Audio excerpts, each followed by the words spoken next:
Hi guys, hello everyone. और आज की वीडियो में हम लोग ब्लड फिजियोलॉजी को कंप्लीट करेंगे। हमारा जो ये बीपीटी का सिलेबस है उसके अकॉर्डिंग हम पूरा का पूरा जो है वो ब्लड फिजियोलॉजी को कंप्लीट करेंगे।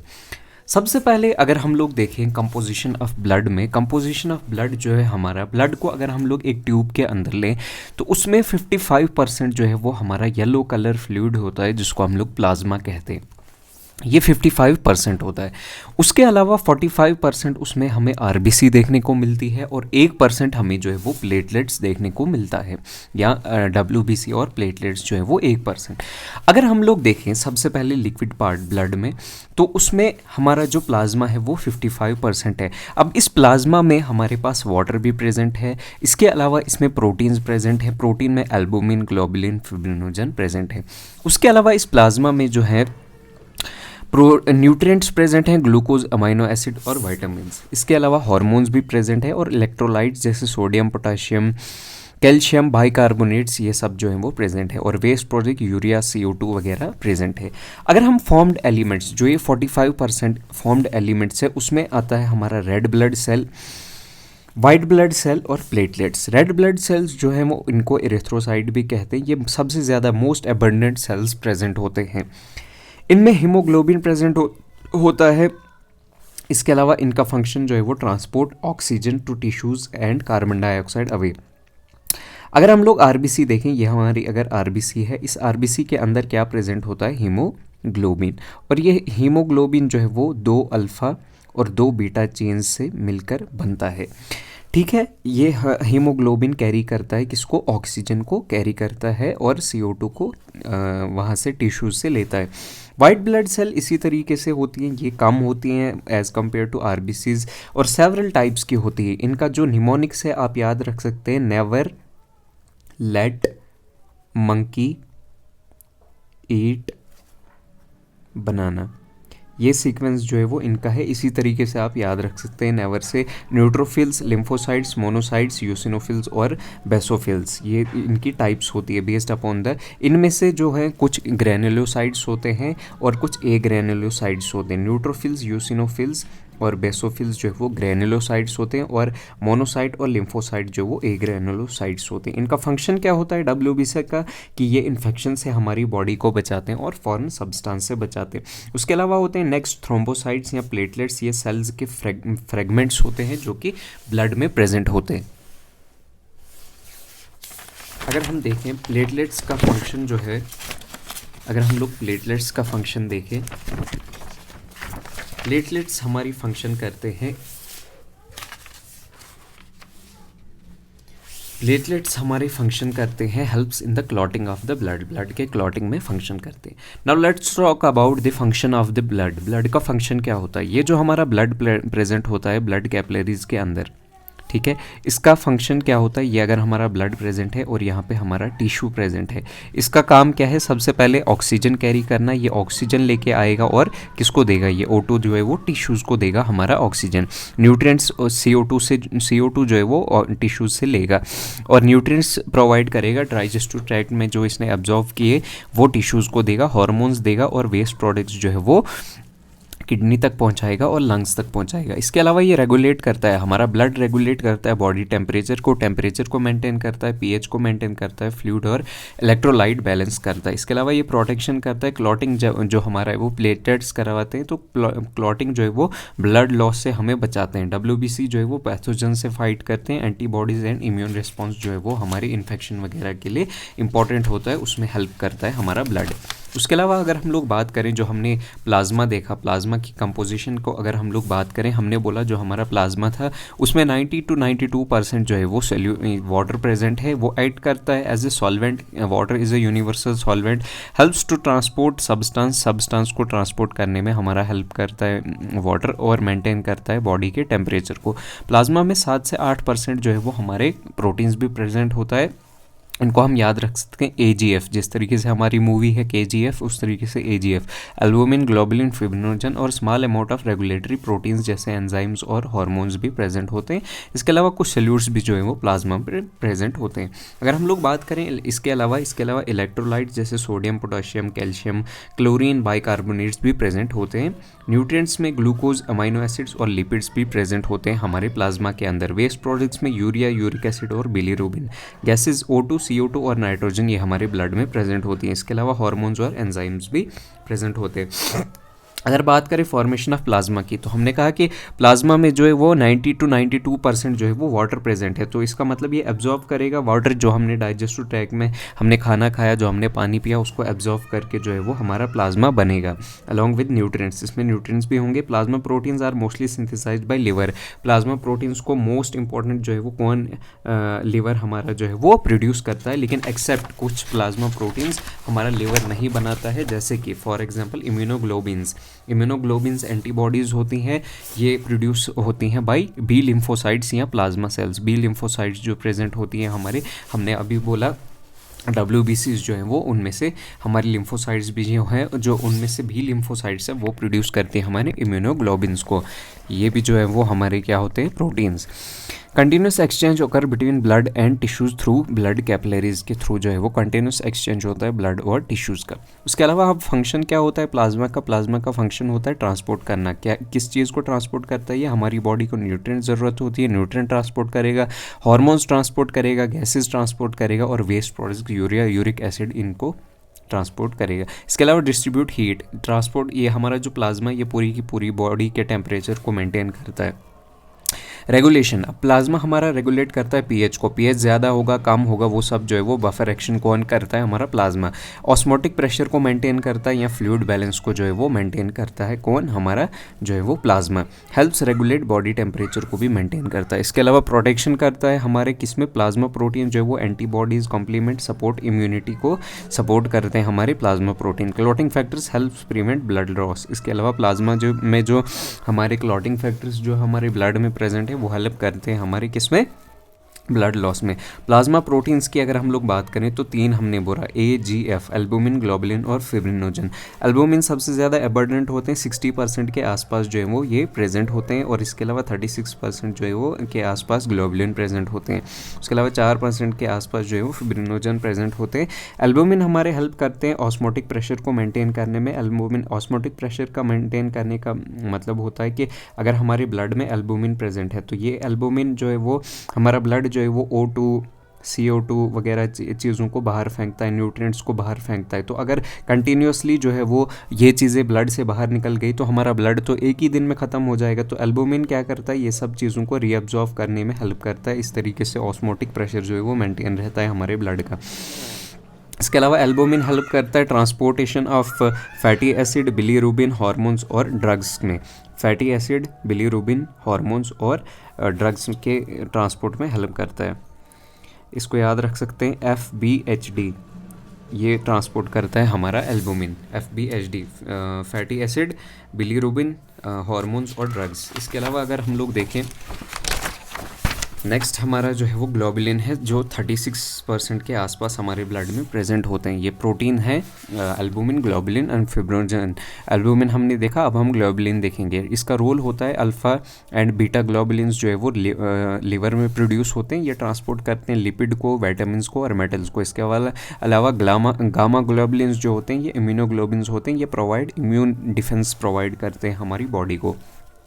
नेक्स्ट लास्ट है हमारा फिब्रिनोजन, जो कि 4% के अराउंड प्रेजेंट होते हैं और ये प्रोड्यूस होते हैं लिवर के अंदर।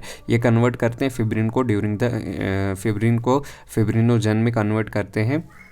ये फिब्रिनोजन को फिब्रिन में कन्वर्ट करते हैं ड्यूरिंग द क्लॉटिंग और हेल्प्स ब्लड क्लॉट। फिब्रिनोजन जो है वो किस में हेल्प करता है, ब्लड क्लॉटिंग में हेल्प करता है। कुछ और भी छोटे छोटे प्रोटीन्स प्रेजेंट होते हैं, जैसे कॉम्प्लीमेंट प्रोटीन्स इम्यून डिफेंस में हेल्प करते हैं। इसके अलावा एंजाइम्स एंड हार्मोन्स ये भी प्रोटीन्स होते हैं। इसके अलावा प्रोथ्रोम्बिन जो कि क्लॉटिंग फैक्टर होता है। ठीक है, ये होता है हमारा। Now let's talk about the another topic, that is हमारा नॉर्मल RBC काउंट क्या होता है हमारे ब्लड के अंदर। अगर हम लोग एडल्ट में देखें, एडल्ट में मेल्स में जो है वो 4.5 to 6 मिलियन पर क्यूबिक मिलीमीटर में जो है वो हमारे प्रेजेंट होते हैं हमारे मेल्स में, और फीमेल्स में 4.0 टू 5.5 मिलियन पर मीटर क्यूबिक में जो है वो हमारे ब्लड में जो है वो ये आरबीसीज प्रेजेंट होती हैं। याद रखने वाली बात है, आरबीसीज मेल्स में जो है वो कितना होता है 4.5 टू 6 मिलियन, और फीमेल्स में होता है 4 टू 5.5 मिलियन। इसके अलावा न्यू बॉर्न में जो है वो हायर होते हैं, 5 टू 6 मिलियन पर मीटर क्यूबिक जो है वो इसमें प्रेजेंट होता है हमारे न्यू वंस में। और चिल्ड्रंस में जो है वो इनमें भी सिमिलर टू एडल्ट्स होता है, लेकिन मेल्स से थोड़ा सा कम होता है। Males have a higher RBC count because of testosterone. Males में हायर जो है वो क्यों होता है आरबीसी काउंट, क्योंकि इनके अंदर टेस्टोस्टेरोन प्रेजेंट होता है। मेल्स में जो है वो हमारे अंदर टेस्टोस्टेरोन प्रेजेंट होता है। टेस्टोस्टेरोन जो है वो एरिथ्रोपोइटिन हार्मोन के रिलीज में हेल्प करता है इसको निकालने में, और एरिथ्रोपोइटिन ही हमारा एरिथ्रोपोइसिस करवाता है, आरबीसी का फॉर्मेशन करवाता है। फीमेल्स में लोअर काउंट होता है आरबीसी का, क्योंकि मेंस्ट्रुएशन की वजह से और लोअर एंड्रोजन लेवल की वजह से। Physiology behind RBC count regulation. अब आरबीसी जो है वो एरिथ्रोपोइसिस जो है वो ये कंट्रोल होता है, कौन इसको कंट्रोल करता है, तो एरिथ्रोपोइटिन सबसे पहले जो है वो कंट्रोल करता है एरिथ्रोपोइसिस को। एरिथ्रोपोइसिस का मतलब होता है formation of red blood cell. Erythropoietin क्या करता है, ये प्रोड्यूस होता है मैनली बाई किडनीज प्रोड्यूस करती हैं एरिथ्रोपोइटिन को। Stimulated when oxygen level falls, hypoxia की कंडीशन में, जब हम हाई अल्टीट्यूड वगैरह में जाते हैं जहाँ पे ऑक्सीजन की कमी होती है, उस वक्त भी हमारा एरिथ्रोपोइटिन जो हार्मोन जो है वो रिलीज होता है किडनी से, जिसकी वजह से एरिथ्रोपोइसिस के प्रोसेस जो है वो बढ़ता है और हमारी आरबीसी में जो है वो हमारी बॉडी में बढ़ जाती है। इसके अलावा बोन मैरो की एक्टिविटी भी जो है वो एरिथ्रोपोइसिस के फॉर्मेशन को प्रोसेस को जो है वो एनहांस करती है। RBCs are produce in red bone marrow के अंदर जो है वो आरबीसीज प्रोड्यूस होती हैं। इनका लाइफ स्पैन जो है वो 120 डेज होता है। Now let's talk about the negative feedback. अगर हमारे जो है वो ब्लड में ऑक्सीजन का लेवल जो है वो कम हो गया, जिसको हमने हाइपोक्सिया कहा था, उसकी वजह से एरिथ्रोपोइटिन रिलीज होगा। एरिथ्रोपोइटिन जो है वो एरिथ्रोपोइसिस करवाएगा, जिसकी वजह से आरबीसी प्रोड्यूस होंगे। आरबीसीज प्रोड्यूस होंगी तो ज़्यादा से ज़्यादा ऑक्सीजन कैरी होगा। ज़्यादा से ज़्यादा ऑक्सीजन जो ही कैरी हो गया, ब्लड को बॉडी को पता लग गया ऑक्सीजन अब कमी नहीं है ऑक्सीजन की, तो उसकी वजह से ईपीओ जो हमारा एरिथ्रोपोइटिन है उसका लेवल भी जो है वो कम हो जाएगा। अब किन किन कंडीशंस में जो है वो ऐसी कौन सी फिजियोलॉजिकल कंडीशंस है जिनमें इंक्रीज आरबीसी जो है वो हमारा इंक्रीज हो जाता है, क्यों हो जाता है? सबसे पहला हाई अल्टीट्यूड। जो ये हम हाई अल्टीट्यूड पे जाते हैं, हम लोग लद्दाख वगैरह में जाते हैं, तो उसमें एटमॉस्फेरिक ऑक्सीजन जो है वो उसकी कमी हो जाती है, जिसकी वजह से एरिथ्रोपोइटिन हार्मोन जो है वो निकलता है, उसकी वजह से एरिथ्रोपोइसिस का प्रोसेस बढ़ जाता है और आरबीसीज जो है हमारी बढ़ जाती हैं। जब हम एक्सरसाइज करते हैं, एक्सरसाइज की वजह से टेम्परेरी राइज हो जाती है हमारा आरबीसी काउंट। स्प्लेनिक कॉन्ट्रैक्शन होता है इन एनिमल्स में मैनली, और haemoconcentration, fluid loss through sweating के लॉस की वजह से भी आरबीसीज का काउंट जो है वो हमें ज़्यादा देखने को मिलता है। That is temporary. और उसके अलावा इमोशनल स्ट्रेस या एंजाइटी अगर है, इसकी वजह से क्या होता है, causes transient rise due vasoconstriction and hemoconcentration. अब हमारा जो, अगर हम लोग स्ट्रेस में है, एंजाइटी में है, तो उस कंडीशन में क्या होता है कि हमारी जो है वो वेसल्स जो है वो कॉन्स्ट्रिक्ट करती हैं, जिसकी वजह से हमें आरबीसी का काउंट जो है वो ज़्यादा देखने को मिलता है। टेम्परेरी। न्यूबॉर्न्स के अंदर जो है वो इंट्रा यूटेराइन हाइपोक्सिया की वजह से यानी जिस वक्त बच्चा जो है इंट्रा यूटेराइन में होता है, तो उस वक्त ऑक्सीजन की डेफिशिएंसी की वजह से उसमें हायर आरबीसी काउंट हमें देखने को मिलता है। फिफ्थ रीज़न है आरबीसी काउंट ज़्यादा आने का, वो हो सकता है डिहाइड्रेशन। हम लोग पानी नहीं ले रहे हैं, जिसकी वजह से apparent increase haemoconcentration not true rise true. Actually में आरबीसी काउंट जो है वो ज़्यादा नहीं हुआ होता, ये सिर्फ हमें डिहाइड्रेशन, पानी की कमी की वजह से लगता है। डिक्रीज, अब किस वजह से जो है वो हमारी आरबीसी काउंट हमें कम देखने को मिलेगा? सबसे पहला है प्रेगनेंसी में क्या होगा, प्लाज्मा वॉल्यूम इंक्रीजेस, हेमोडाइलेशन उसकी वजह से होगा, यानी आरबीसी का काउंट हमें कम देखने को मिलेगा क्योंकि जो है वो हेमोडाइलेशन होगा, प्लाज्मा का वॉल्यूम जो है वो बढ़ जाएगा इस पे। RBC counts appears lower, physiological anaemia.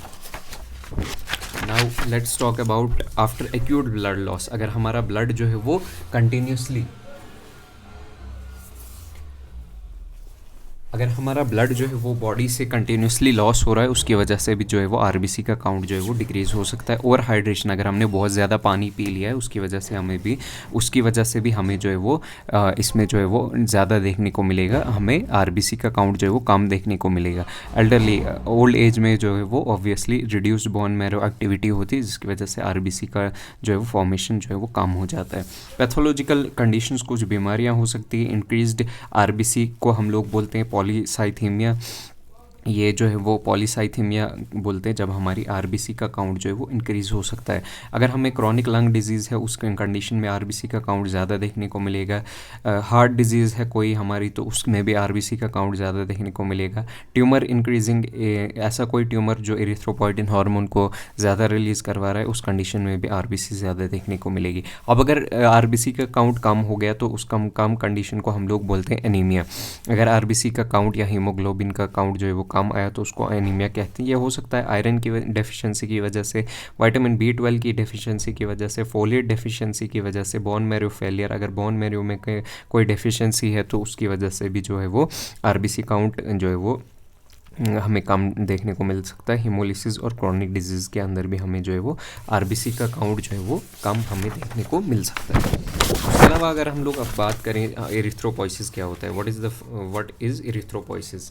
अब let's talk about the एरिथ्रोपॉइसिस।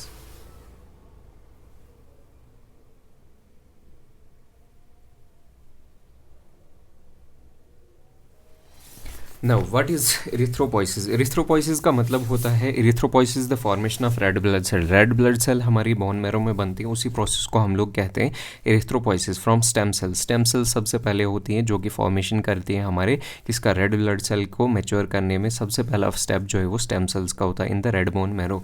Duration 7 दिन लगते हैं एरिथ्रोपॉइसिस के फॉर्मेशन में, आरबीसी के फॉर्मेशन में, और 120 दिन तक आरबीसी का लाइफ स्पैन होता है। अगर हम लोग देखें कि एरिथ्रोपॉइसिस सबसे पहले अर्ली स्टेज में कहाँ पे होता है, सबसे पहले जो है वो एरिथ्रोपॉइसिस हमें देखने को मिलेगा।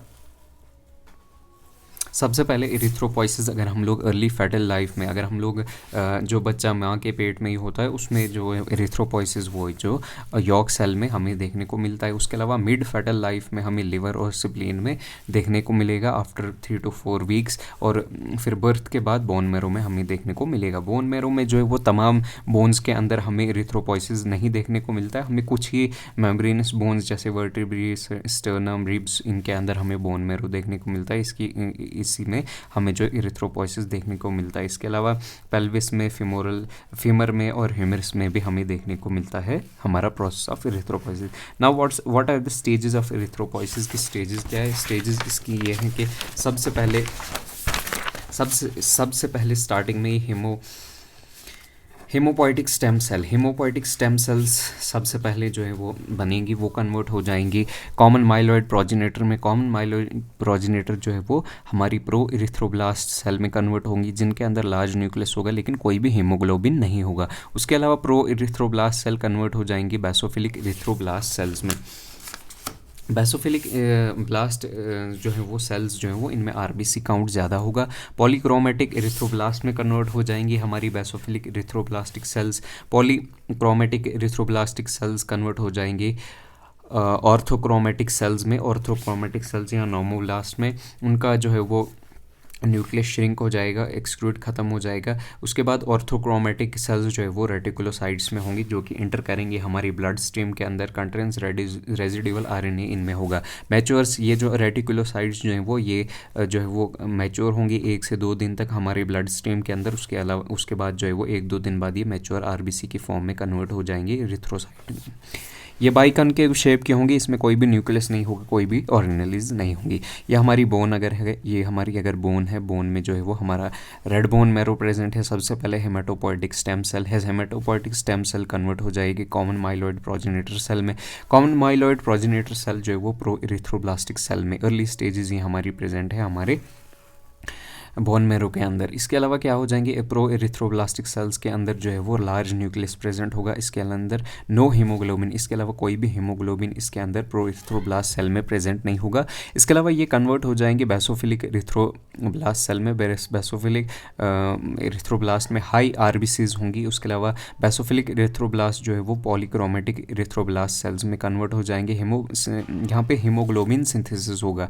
याद रखने वाली बात यह है, इंपॉर्टेंट पॉइंट यह है कि पॉलीक्रोमेटिक एरिथ्रोब्लास्टिक स्टेज में जो है वो हीमोग्लोबिन सिंथेसिस जो है वो स्टार्ट हो जाएगा। इसके अलावा ये कन्वर्ट हो जाएगी पॉलीक्रोमेटिक एरिथ्रोब्लास्टिक सेल्स और ऑर्थोक्रोमेटिक सेल में। ऑर्थोक्रोमेटिक या नॉर्मोब्लास्ट हम इसको बोलेंगे। इस यहाँ पे न्यूक्लियस जो है वो बिल्कुल श्रिंक होना शुरू हो जाएगा। उसके अलावा ऑर्थोक्रोमेटिक एरिथ्रोब्लास्ट सेल जो है वो रेटिकुलोसाइट में कन्वर्ट हो जाएगी, जिसके अंदर बिल्कुल भी न्यूक्लियस प्रेजेंट नहीं होगा और न्यूक्लियस जो है वो श्रिंक हो जाएगा। इसके अलावा ये रेटिकुलोसाइट सेल जो है वो फिर ब्लड स्ट्रीम में जाएंगे और ब्लड स्ट्रीम में जाके क्या हो जाएगा, ये कन्वर्ट हो जाएगी 1 से 2 दिन में किसके अंदर, मैच्योर आरबीसी के अंदर। की पॉइंट इसमें क्या है कि हीमोग्लोबिन सिंथेसिस जो है वो स्टार्ट हो जाएगा पॉलीक्रोमेटिक साइज में। जो हमारा हीमोग्लोबिन का सिंथेसिस है वो पॉलीक्रोमेटिक स्टेज में शुरू हो जाएगा। न्यूक्लियस एक्सपेल्ड एट नॉर्मोब्लास्टिक स्टेज में जो है वो न्यूक्लियस हमारा जो है वो बिल्कुल ख़त्म होना शुरू हो जाएगा। Now let's talk about the regulation of erythropoiesis. Erythropoiesis करवाता है हमारा, हमने सबसे पहले देखा इरिथ्रोपोइटिन हार्मोन। इरिथ्रोपोइटिन जो है वो प्राइमरी रेगुलेटर होता है। ये किडनी में बनता है 90% और 10% तक हमारा जो है वो लीवर में बनता है। ये स्टिमुलेटेड होता है। ये कब निकलता है हमारा इरिथ्रोपोइटिन, जब हाइपोक्सिया की कंडीशन हो, लो ऑक्सीजन प्रेजेंट होती है ब्लड के अंदर। इसकी वजह से क्या होता है, ये एरिथ्रोपोइटिन क्या करवाता है, ये प्रोलिफरेशन ऑफ इरिथ्रॉइड प्रिकर्सर्स, जो हमारे जो है वो आरबीसी की फॉर्मेशन के लिए सेल्स जो है वो उनका झुंड बनाते हैं। ये proliferation of erythroid precursor cells release करवाते हैं, जिसकी वजह से इरिथ्रोपोइसिस का फॉर्मेशन जो है वो शुरू हो जाता है। इसके अलावा एस्ट्रोजन को भी ये निकालता है, इसके अलावा क्या करता है हमारा जो हमारा इरिथ्रोपोइटिन है, ये हमारे एपोप्टोसिस के फॉर्मेशन को भी कम करवाता है। एपोप्टोसिस होता है प्रोग्राम सेल डेथ को भी कम करवाता है हमारा इरिथ्रोपोइटिन, और एक्सेलरेट करता है मैचुरेशन, आरबीसी को जल्दी से जल्दी मैच्योर करने में हेल्प करवाता है। कॉजेज ऑफ इंक्रीज ईपीओ जब इरिथ्रोपोइटिन रिलीज होगा, जब हम हाई अल्टीट्यूड पे जाएंगे, एनीमिया, आरबीसी की कमी होगी, हेमोरेज, ब्लड लॉस हो जाएगा, या क्रॉनिक लंग या हार्ट डिजीज़ की कंडीशन में जो है वो ज़्यादा से ज़्यादा इरिथ्रोपोइटिन निकलेगा। उसके अलावा न्यूट्रिशनल फैक्टर्स हमारे इरिथ्रोपोइसिस के लिए, जो हमारे विटामिन B12 है और फॉलिक एसिड है, ये इंपॉर्टेंट होते हैं हमारे डीएनए सिंथेसिस के लिए। इनकी डेफिशिएंसी में मेगालोब्लास्टिक एनीमिया हो सकता है। अब हमारे हीमोग्लोबिन के फॉर्मेशन के लिए आयरन हमें ज़रूरत है, कॉपर हमें ज़रूरत है, विटामिन C की जो है वो हमें ज़रूरत है। ये आयरन को मेटाबॉलिज्म करते हैं और आयरन को एब्जॉर्प्शन करने। इसके अलावा हार्मोन्स कुछ इंपॉर्टेंट होते हैं हमारे बॉडी के लिए, हमारे इरिथ्रोपोइसिस के लिए, जैसे एंड्रोजन, टेस्टोस्टेरोन जो है वो ये स्टिमुलेट करता है इरिथ्रोपोइटिन हार्मोन को। थायराइड हार्मोन जो है वो इंक्रीज करता है मेटाबॉलिज्म को, जिसकी वजह से आरबीसी की डिमांड जो है वो बढ़ जाती है। कॉर्टिसोल जो है वो स्टिमुलेटरी इफेक्ट करता है, और एस्ट्रोजन जो है वो स्लाइटली इनहिबिटर होता है। उसके अलावा bone marrow factors, bone marrow के फैक्टर्स भी बहुत ज़्यादा इंपॉर्टेंट है। हेल्दी बोन मैरो का होना बहुत ज़्यादा इंपॉर्टेंट है। सुप्रेस्ड इन, ये हेल्दी बोन मैरो जो है वो अनहेल्दी रह जाती है एप्लास्टिक एनीमिया के अंदर, रेडिएशन और कैंसरस सेल्स, कैंसर के टाइम जो है वो बोन मैरो का जो है वो रिडक्शन हो जाता है।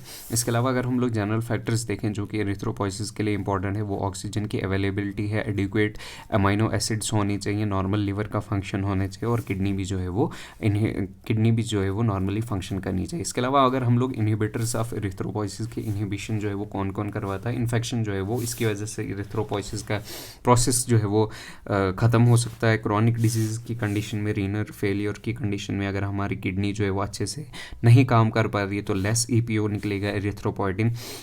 उसके अलावा न्यूट्रिशनल डेफिशिएंसी जैसे आयरन, B12, फोलेट की कमी से भी जो है वो हमारा इरिथ्रोपोइसिस जो है वो इनहिबिट हो सकता है। कीमोथेरेपी या रेडिएशन की वजह से भी जो है वो हमारा इरिथ्रोपोइसिस का प्रोसेस जो है वो रुक सकता है।